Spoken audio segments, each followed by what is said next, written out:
Good afternoon, everyone, and welcome to the Great Plains Association for College Admission Counseling Virtual College Fair. Thank you so much for joining us. Just a few announcements before we get started. There's a Q&A function on your screen where you can type questions to our presenters at any time. Your camera and microphone are turned off, so the panelists won't be able to see or hear you. So the only way to interact is using the Q&A function. The presentation is being recorded and will be available within about a week at the same website where you registered, which is strivescan.com/GPACAC. And there will be a series of college fairs following this. So if you haven't already, I encourage you to go ahead and register to meet with colleges and hear presentations from colleges all around the Great Plains region.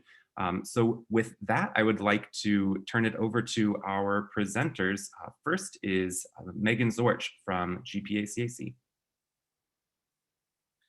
Good afternoon and welcome to JPACAC's Virtual College Fair.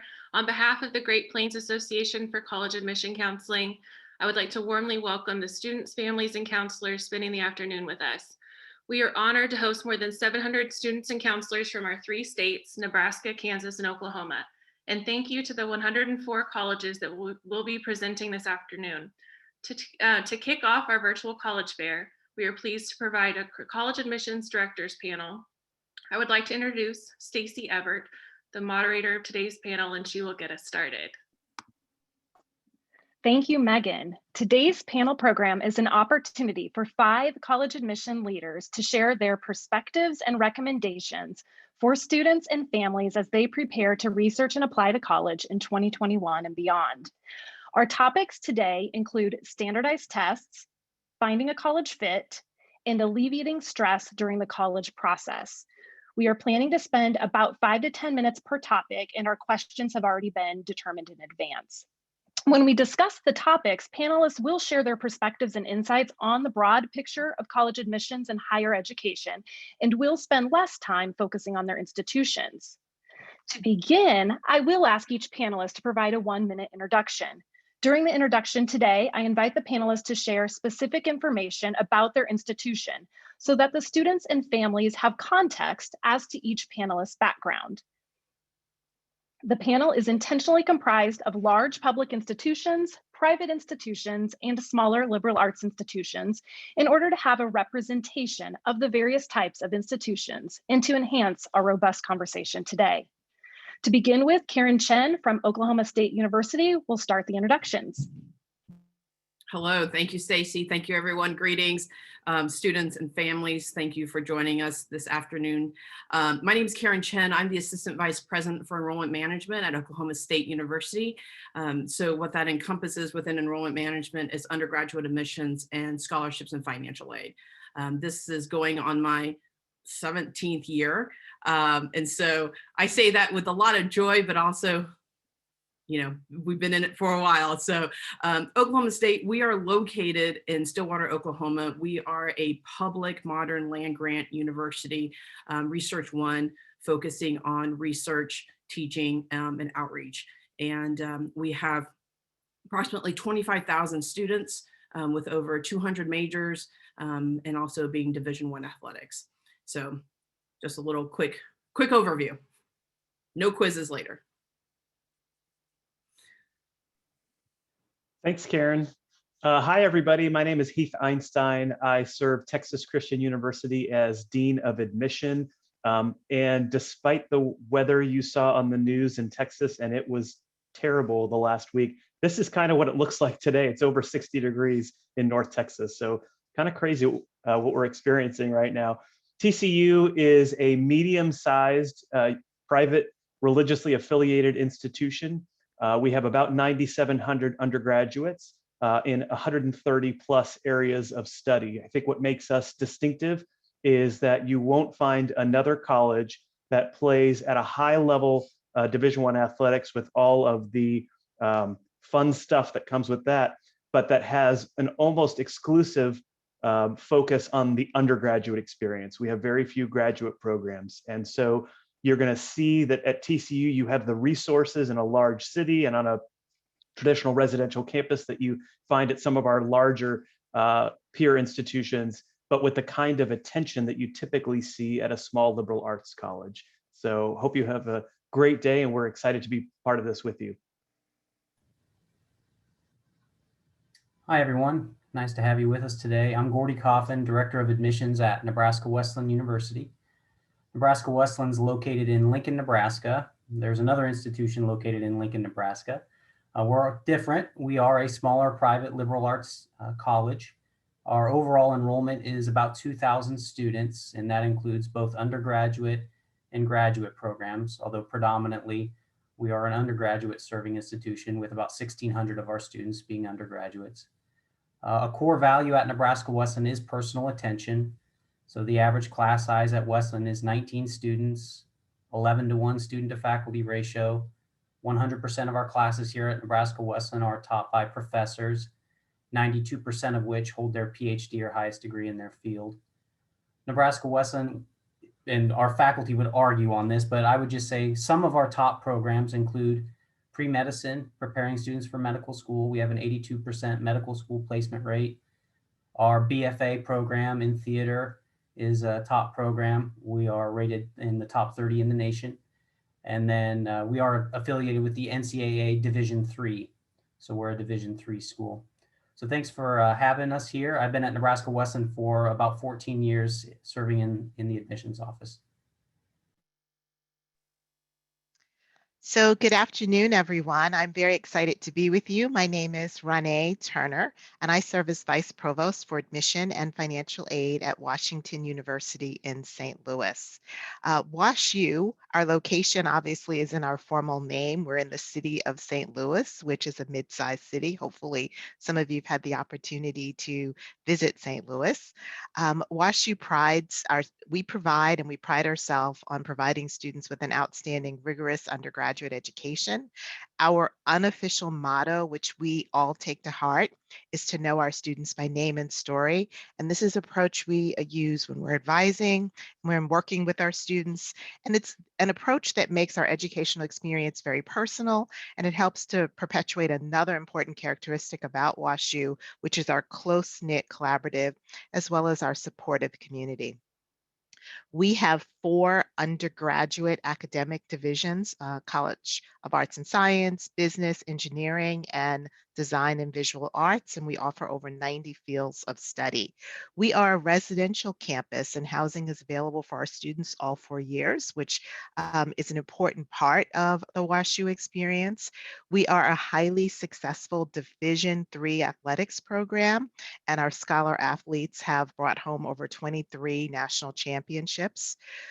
In terms of our size, we enroll just over 7,000 undergraduates, and we have about 6,000 graduate students on our campus. Students come from all over the United States and the world, and our entering first-year class ranges from between 1,750 to 1,800 students. So it's a pretty intimate size. We're also highly selective in our admissions process. And one thing that I think is important to mention is that we meet 100% of demonstrated need with our financial aid and scholarship programs that we offer. So I look forward to talking with you more about this exciting process that you all are about to embark on. Good afternoon, everyone. So happy to see you here. I'm watching the numbers tick on our Zoom, and wow, we have over 100 people tuning in. That's amazing. My name is Tammy Byland. I serve as the Executive Director of Recruitment and Admissions at Kansas State University, better known as K-State.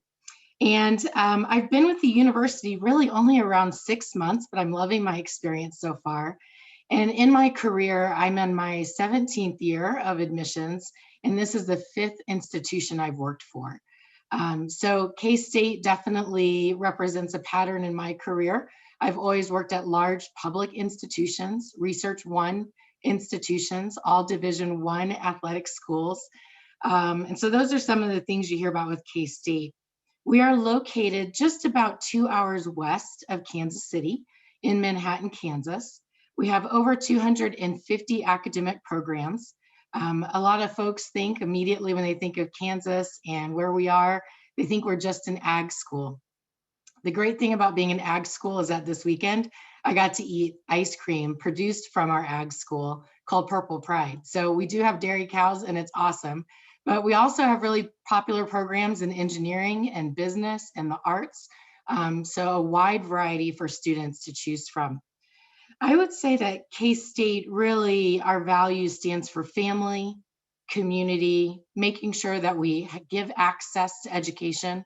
And so coming to school at K-State, you'll certainly meet students who are from urban city environments to rural environments, all different levels of diversity in terms of race and religion and all those pieces. And so we believe that purple is real. We believe that everybody needs a little purple in their life. Just really want to be a family and help our students succeed. So thank you and glad for you all to be here today. Thank you, panelists, for sharing your institution's background. To begin today's conversation, we will spend the first 10 minutes on the topic of standardized tests. As we are all aware, one impact of COVID is the inability of high school students to access standardized tests. Therefore, many colleges adapted their standardized test policies. Over 1,300 colleges and universities have extended their ACT and SAT optional testing policies for the fall 2022 admissions, impacting the current junior class as they prepare to apply for college. The first question we will begin with is that I ask each panelist to share their institution's standardized testing policy. In addition, please feel free to provide general feedback on how colleges and universities are currently reviewing applications for admission as well as merit scholarships with the absence of standardized tests. And to begin this discussion, we'll start with Heath. Thanks, Stacy. We identified fairly early on, like many other colleges, that the test administrations were being canceled as a result of the pandemic, and we needed to move to a test optional environment in order to meet the needs of our prospective students. So we were one of the first schools to announce that, and a lot of other schools have done that since. I think it's important to note that a lot of institutions were already test optional, and there were many more who were sort of moving in that direction, not everybody. So for some schools, this may have hastened the inevitable. As the pandemic has moved on and we still see administrations being canceled, or even if not canceled, students having trouble making it there, we have already announced that we will be test optional for the next 2 years as well. So for current high school juniors and high school sophomores, we'll continue with a test optional environment. And we're going to use that time to investigate whether this is something we want to move to in a more permanent basis. But to take a step back and look at the larger landscape, I think one thing to understand for all families is that while we're starting today's discussion with test optional policy, and for good reason, because there are a lot of moving parts here, standardized tests, generally speaking, are not the most important part of the application review. It is one part of the application review. It's something that I know students stress out over, because I remember being in high school and stressing out over it. But there are so many other factors that we consider when reviewing students for admission, particularly schools that apply what's called a holistic evaluation, meaning we're evaluating every piece to the puzzle that the student shares with us. In the absence of test scores, what that's going to do is amplify other parts of the application that speak to the student's academic ability.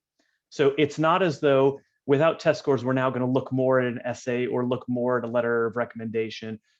Those elements are important and may still be important, but really what we're going to do is take an even closer look at a student's curriculum choices, contextualized for the schools that they're in, so we understand the offerings at each school and the grades earned in those courses over the course of 4 years of high school or whatever marking period we have up until. As far as scholarship is concerned, I think a lot of colleges are looking at this in different ways. And so like many questions when it comes to the college admission process, the answer is it depends. Our policy has been to adopt what we call a do no harm policy, which is we're going to look at students' test scores if they submit them and if they help them. If a test score doesn't help us understand the student, that's not going to impact our decision either for admission to the university or for scholarship. Because if we believe, based on the academic preparation we see on the transcript, that the student can succeed, then we will admit and award scholarship accordingly. So I'll pause there and let my fellow panelists take it. Thank you, Heath. Very similarly, early on, we knew that we needed to do something as well. And so, the fortunate thing about OSU in terms of our mission, process and policies and everything is we already had not only an assured criteria for students who meet, GPA and test score benchmarks, but also a holistic review process. And so with it being, like Heath said, a lot of challenges this past year, we did go to a test optional model as well to allow students an opportunity to essentially apply to colleges. And so moving forward to that, we are currently in the process of working to see if we can be test optional for the next 5 years. And so we'll probably know soon how that works, but right now we are in the works to see what that is.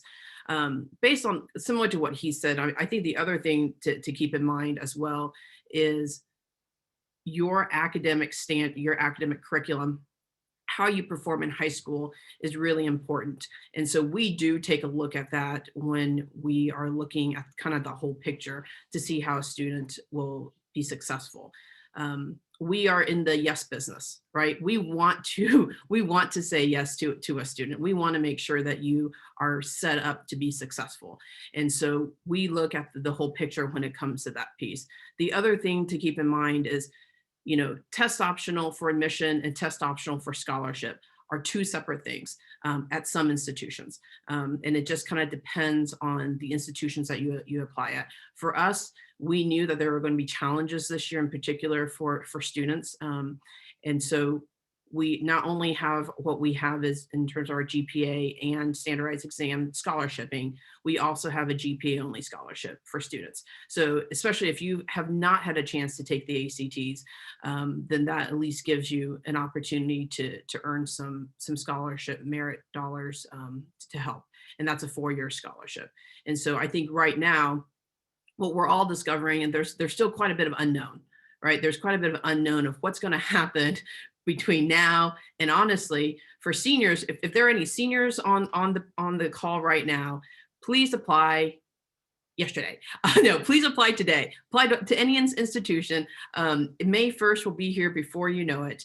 If we have juniors, I know we have some juniors on the call. If we have sophomores and even freshmen on the call, a lot of this is going to shift by the time you are going to be applying to schools. And so this just gives you an overarching framework of maybe what to expect and what's coming down the pipeline, but a lot can shift between now and then, especially even for juniors, because our application opens up July 1st for seniors for next year. So for juniors right now who will be rising seniors. But yes, so that's kind of in a nutshell, kind of what we're doing. I'll just jump in from K-State's philosophy, give you a little background on that. We were an institution, again, really talking about our access to college and our mission as a university. So we were exploring test optional, as Heath had mentioned earlier. There's lots of schools who did it pre-COVID. So we were on that path as an institution. And honestly, COVID helped it move faster. We were able to get approval from our Board of Regents and able to get that into place for students. And we at this point see ourselves being test optional indefinitely. But I do want to just give you an example of what it means to be test optional for admission and then scholarship. And so test optional for admission at K-State, you either need to have a 3.25 GPA or a 21 ACT. Either one will allow you admission to our university. However, that's not automatic for scholarship consideration. We do require a student to fill out an additional application that says, I'd like to be considered for scholarships without consideration of my test score. And so I'm thinking about some of the questions we get around what it means to be test optional. And in our scholarship realm, a student can submit a test score. Maybe they did that when they applied for admission, but then they can turn around and do the scholarship path that says, well, forget my test score altogether. I just want to be evaluated on other measures. And we allow a student to do that to receive those scholarship dollars. And then we start asking more questions about them. We want to know what they've done all 4 years of school. We want to know what kind of classes you took, how much rigor you put into taking honors or dual credit or AP or different classes like that. We want to know if you were a leader in your community or in your school. We want to know if maybe you were working and still doing great at grades while holding a part-time job, or maybe you had some sort of significant contribution you were making to your family. We want to look at you as a whole person, be able to award scholarship dollars on those pieces. So I think as you all hear our answers, what you're finding is every school does it a little differently based on what works for that school, for the kind of students they attract, and that sort of thing. And I will say for K-State, when a student just applies, we ask you for those two criteria, either a GPA or a test score. But there are some universities. So what I want to back up and say is, if you give us the test score just for admission, we're going to look at it. There are some universities that have a question out there that says, do you or do you not want to be considered with a test score for admission purposes? And even if you sent them a test score 6 months ago or a year ago, if you say no, they will not do that for you. They will not read your application with the test score. So again, it's a little bit different per university. We'll ask you different things in the application. So really, it's just a matter of investigating. Continue asking great questions like this and know who you're applying for and what their standards are. Yeah, Tammy, I would echo that for sure. Every institution is different, so we don't want to give the impression that overall this applies to every school. At Nebraska Western, for instance, we did our own internal research in 2014 based upon, what's predictive of success in college at Nebraska Western. And our own research affirmed what lots of studies have shown is that the high school GPA is more predictive of academic success at Nebraska Western than a standardized test. Again, that doesn't mean that there's not a place for a standardized test. That's just what our data showed us. So for students beginning fall of 2016, so we implemented this in 2015, we did start to offer test optional admission at Nebraska Western. So at that time we were around, I think it was around 1,000 colleges and universities that were considered test optional. But then obviously with the progress of COVID and everything going on, we took a step further where prior Nebraska Wesleyan only offered test optional admission for students with a certain GPA. So because we knew those students were going to be successful academically, we now offer it regardless. And we ask the question on the application whether or not students want their test score to be considered. So when we take that into consideration, that's how we review the application. And we use our online application for admission also for our scholarship application. So we take all that into consideration. At Wesleyan, what we did with our scholarship model is that we actually have a rubric that historically has looked at a combination of test score and GPA. And this year, what we did is we have not only the test score and GPA for scholarships, but we also have a GPA only criteria, and it's an or. So depending on where you're at as a student, you would qualify for the higher scholarship.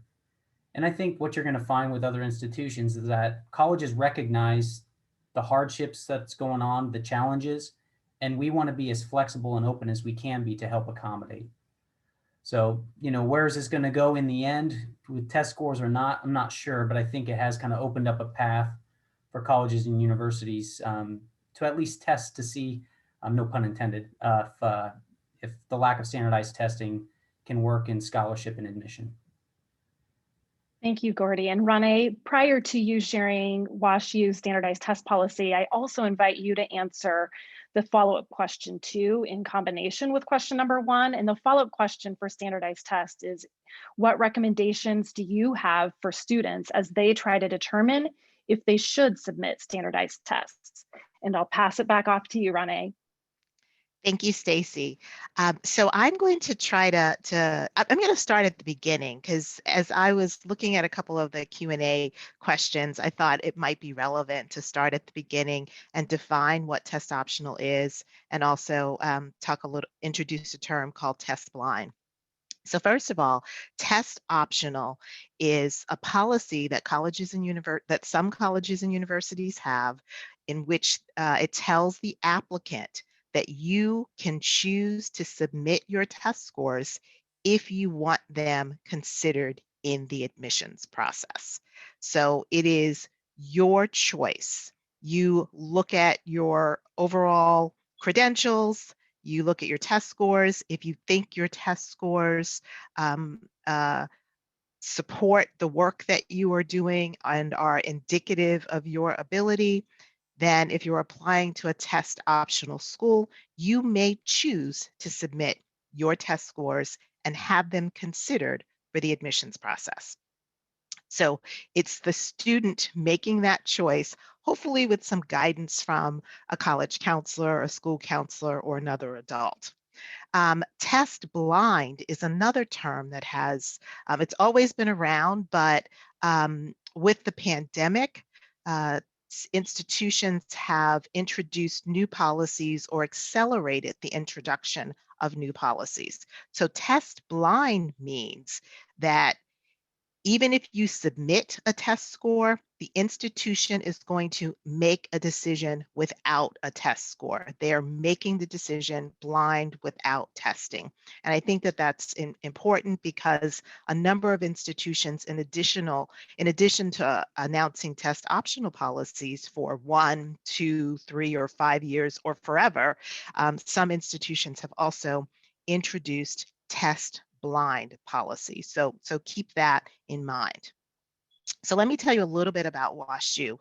We were an institution that was not thinking about becoming test optional. At our institution, the research that we have done showed that testing helped us, particularly in understanding students who were well qualified for our science and technology programs.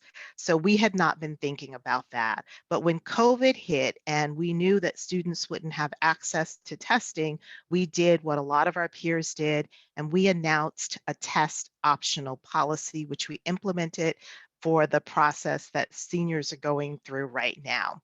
Just on, I think it was Friday, we announced that we are extending our test optional policy for 1 more year.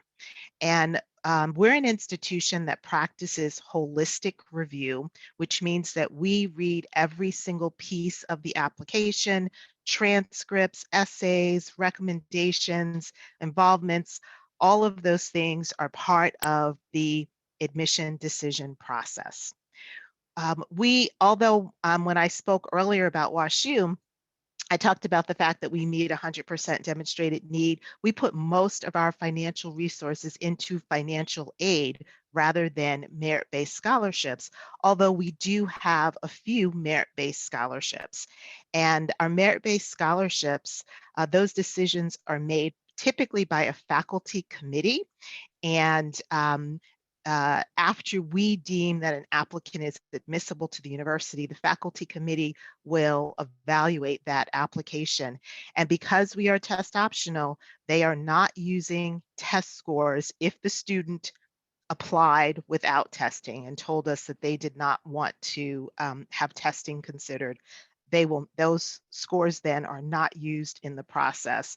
Frankly, the scholarships are more decisions are really based on, for the most part, the personal qualities of students for some of our scholarships. So the faculty aren't focused as much on testing, even in the regular scholarship process, because we have such strong students in our pool. So that's a little bit about the WashU policy. The other question that I want to help you all think about is when should you decide to submit test scores or not? Testing can have value. There's some institutions where they feel that it doesn't have value, but a lot of test optional institutions, we feel that testing does have some value. And so how do you decide if you should submit your test scores or not? If you're applying to a test optional institution, what I would advise you to do, first of all, is to understand the admission criteria, or I'm not going to say criteria is a bad word in this case, to understand the types of students that are being admitted to the institutions that you're looking at. Some of my colleagues have already spoken about the fact that you need a specific GPA and you could gain admission to that institution. At my institution, because it's holistic review, you might want to look at our admissions materials and see what the middle 50% GPA is and the middle 50% test score would be. And if your test scores are solidly within the middle 50% or above the middle 50%, then you might choose to submit your test scores because you may think that they are enhancing your application to our institution. But if your test scores are, if you don't think they're reflecting your ability, and that you think there's a disconnect between your grades and your test scores and the rigor of your coursework and your test scores, and they're not in the middle 50% or and they're the bottom 25%, you may choose not to submit your test scores at a test optional institution. Again, it is the student's choice in a test optional admission policy. So I hope I had made that a little bit clear. If not, I know that some of my colleagues will clean up behind me. Thank you for providing context around standardized test panelists. And due to time, we're going to go ahead and move forward with our next topic. And if we have time to swing back around to standardized tests, we'll do so. The next topic is related to researching colleges and determining a fit. And as high school counselors and admission professionals provide education and guidance to high school students and families as they navigate the college exploration and application process, we often talk about finding a college fit. We encourage students to research multiple institutions based on their academic, extracurricular, and social needs and interests. And so the first question that we will have Tammy answer is, what general advice do you have on helping students research colleges and finding college fits? Tammy?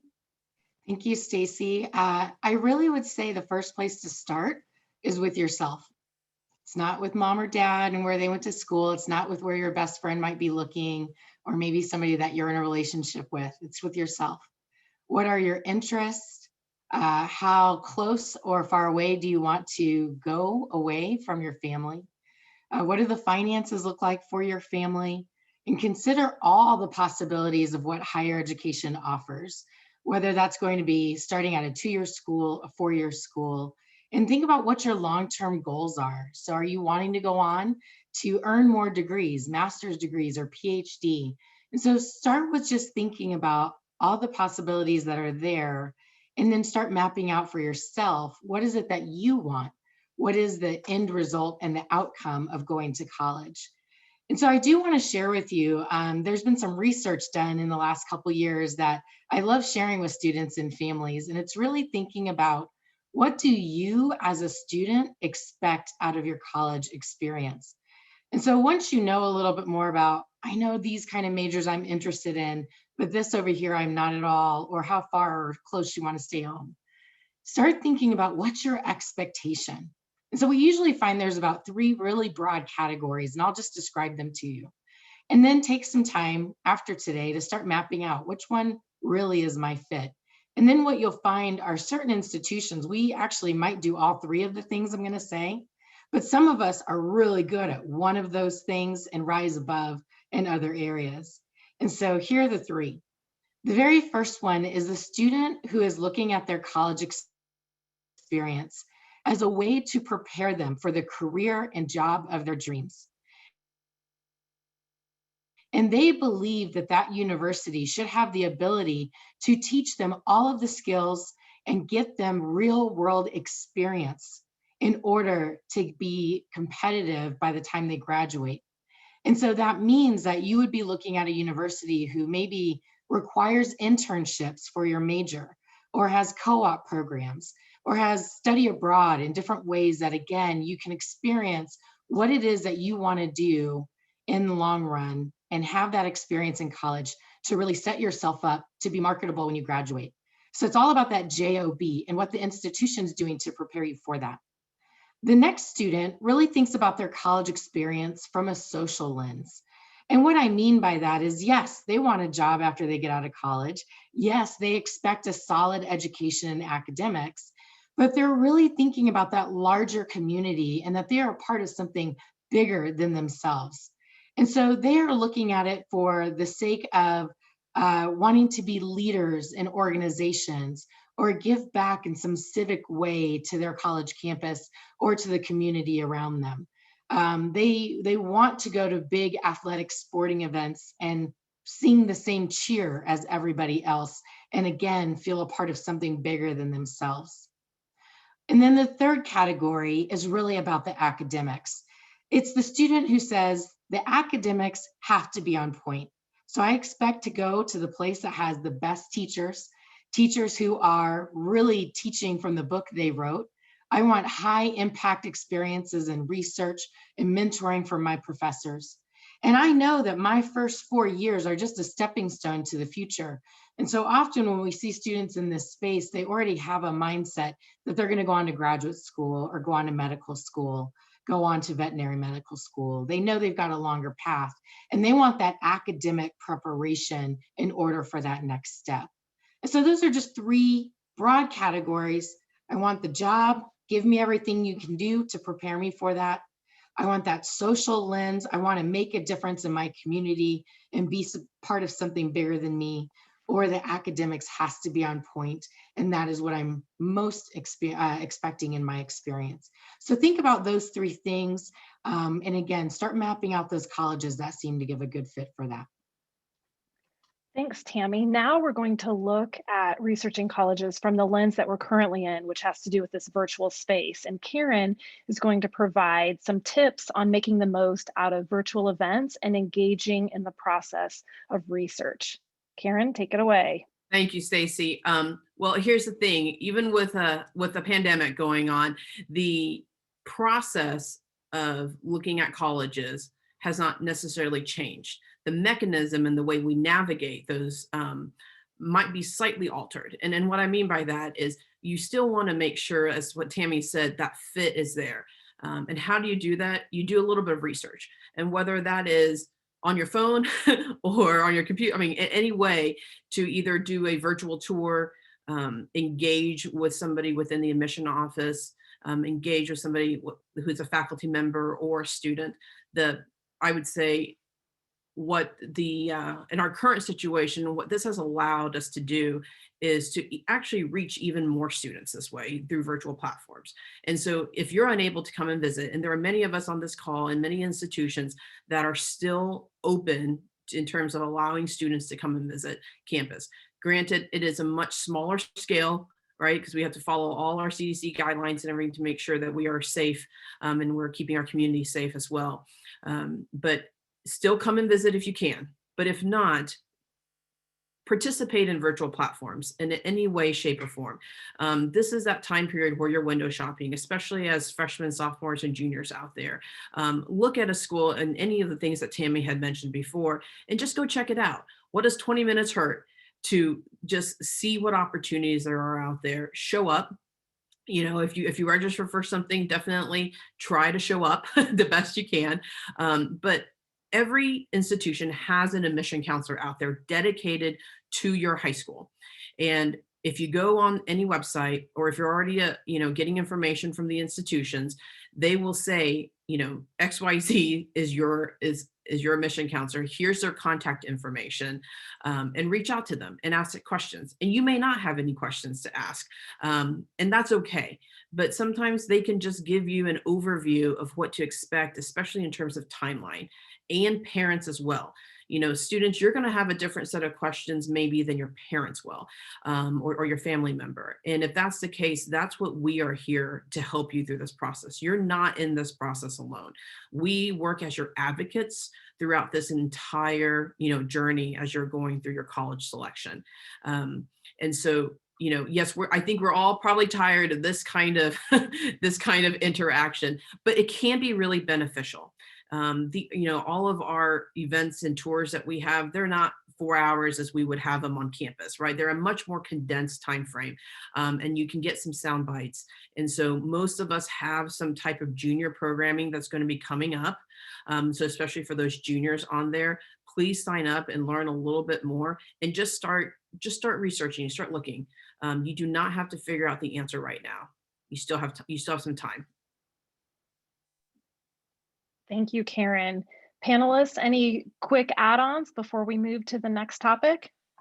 I'll just very quickly add one thing, Stacy, and that is pre-pandemic, I think we had fairly cookie cutter programs that we were offering students. One of the things that the pandemic has allowed us to do is to actually, in some ways, meet the needs of this generation students a little bit better. The Gen Z really requires sort of a boutique experience, and virtual allows us to do that. We're offering much more variety than we might otherwise. So be on the lookout for very specific kinds of programs. If you were to come to campus before pandemic, you'd get an information session and a tour. Some of us do offer sort of then division programs, so maybe the College of Engineering or the College of Architecture or whatever. Now you might be able to get, even at the department level or faculty members, sort of one-on-one or one-on-few virtual experiences. So be on the lookout for that. Thank you, Heath. Our final topic is related to stress during the college research and application process. That stress may be because how students are wondering how they're going to finance an education, uncertain of which college will fit their needs the best, or have self-doubt as they prepare their college applications. So I asked the panelists to share what recommendations or guidance do you have for students to help alleviate that worry that may exist. And Ronné, we'll start with you. Sure, thank you, Stacy. My advice for this is really going to be very general and probably some of the things that students already do. It is appropriate for you to be uncomfortable when you begin something that is new. It is certainly appropriate. But just like when you began something new previously in your life, or if you were nervous about a test or nervous about a paper that you had to write, what you did was you took some time to reflect and plan. And that's the first piece of advice that I would give you. Tammy did a wonderful job of helping you think about different things to think about as you're looking for colleges and universities. So my advice is to, after you do that reflection and you figure out what you're thinking about and what's important for you, I think it's critically important that you develop a plan and stick to that plan. But also, you need to understand that it should be your plan, not your friend's plan, not your sibling's plan. Choosing a college is a very personal process. And so you have to be comfortable that your process is going to be different from everybody else's. So focus on your plan, because where your best friend might want to go to school totally might not be a fit for you. So accept that now. And parents, that if you're on the call, it's also important for you to accept that your student's plan is their plan and not somebody else's. The other thing that I think is important is that at this point, if you are a junior in high school, you have one more semester where you're working on your grades and you're involved, and then you're going to start your senior year and you have another semester to work on your grades. But you can't worry about what you can't control. The only thing that you should be focused on is your application, writing your essays, your personal statements, getting recommendations, and those sorts of things. The pandemic has impacted everybody, and we all understand that in the college admissions process. So only worry about what you can control. Put your best application together and then leave it in our hands. And finally, the other thing that I would like to say to hopefully reduce some stress is try not to listen to rumors. There are a lot of newspaper articles out there. Your mom's best friend or your aunt or your cousin, they had a different experience, or they're worried, or they read something. There are a lot of rumors.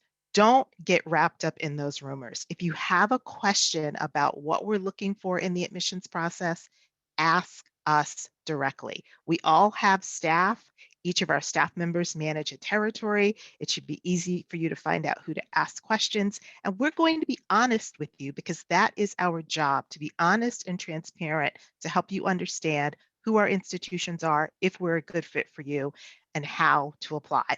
So that's all. I'm sorry, I know we're running out of time and I got a little carried away, but I think it's really important that students take a moment to breathe and de-stress. Appreciate it. So in conclusion, panelists, you have 20 to 30 seconds to share a favorite piece of advice for a high school student or for a parent. And Gordy, we will begin with you. Okay.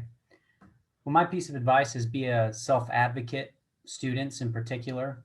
So make sure you are proactive in this process. Do what you need to do to make it work for you. And that starts now in high school. Stay after class, ask questions of your teachers, learn how to do those things that maybe put you a little bit out of your comfort zone to ensure your success. And by doing so, you will find success not only as you graduate high school, you start the college search, and then you come into college, but I think that carries over into life in general. So Tammy here, I'll give a quick, really practical piece of advice. Stay organized. Get a calendar, get a folder, whatever you need to mark down all the deadlines for all the schools that you're thinking about. So know when the application is due, know when you need to do something for scholarships, know when you need to do something for housing.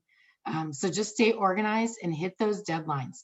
I think we see a lot of students that don't meet the deadlines and then they don't get as much scholarship or financial aid or whatever could have been afforded to them. So get organized and have fun in the process. My tip is for the parents, and this is starting to get real for me. I have a daughter who's going to be in high school next year. And that is keep this all in perspective. There are thousands of colleges in this country. Your child is going to get a great education. If they've worked hard in high school and they're prepared to do well, it doesn't really matter which school they end up at, they're going to do well in college. And so my advice to you is to never let your child think that your affection for them is in any way tied to the outcome of this process. Tell them you love them and tell them that a lot.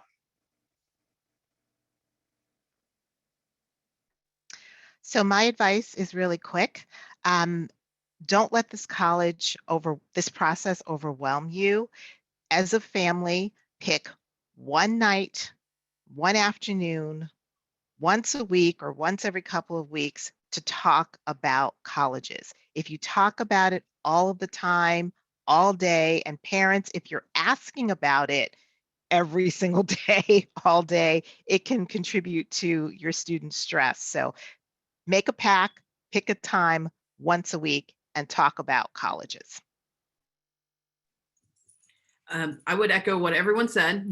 The other is two really quick things. One, be authentic. Gordy kind of alluded to this earlier, but be your authentic self. Don't write or submit what you think an institution wants us to hear. Be yourself in terms of what you're sharing with us. Second is going along with the practicality of what Tammy suggested is have an email that is valid and check your email.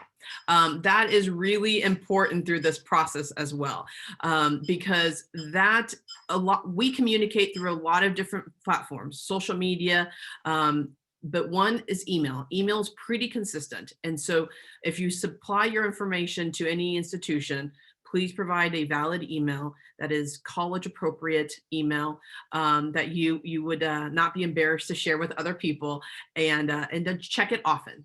That would be it, and have fun. I mean, you're only going through this process once, and so you'll make it through.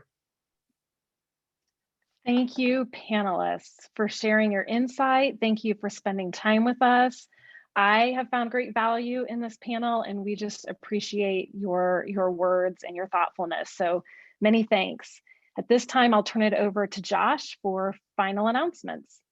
Great. Thank you so much, Stacy. Thank you again to all of our panelists.